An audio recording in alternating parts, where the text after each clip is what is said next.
Well, we heard Mark Zuckerberg outline an idea to essentially involve a tool on Facebook called Clear History, something like you would expect on one of your browsers that deletes the history, which deletes the cookies, so that essentially the browser doesn't know perhaps your passwords. And Mark Zuckerberg said that that might affect the way that Facebook can work, but that it would allow people to feel that they're not being directed into certain directions when they're using the app or using the Facebook on their computers. So that's something that might allay some fears.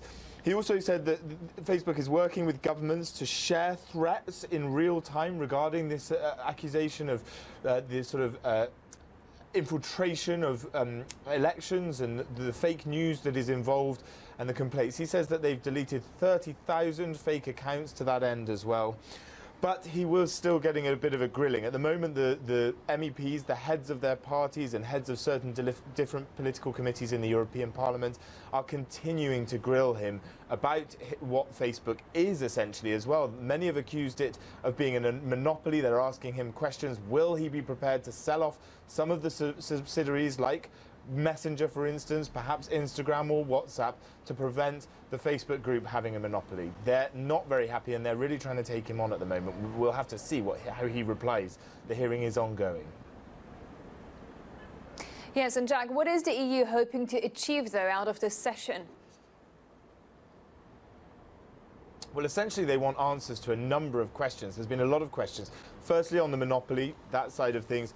Also on how Facebook is being prepared for the GDPR, the General Data Protection Regulation. It's a huge regulation in Europe, in the European Union, which is basically going to mean that all users of any sort of data are going to have to ask the people who own the data, their own personal data, whether they can use it. And that's something that Mark Zuckerberg has already said that they're going to go further than what the GDPR says. We'll have to wait and see in the coming days whether that happens. And also they want answers about whether he's going to protect upcoming elections. Exactly 1 year from now, in fact tomorrow, a year from now, European elections will take place where 400 people will be involved. Mark Zuckerberg's been saying at this hearing that already Facebook is doing better in dealing with elections and dealing with referendums and votes, but they'll want some assurances from him that there will not be foreign interference on the Facebook social media platform.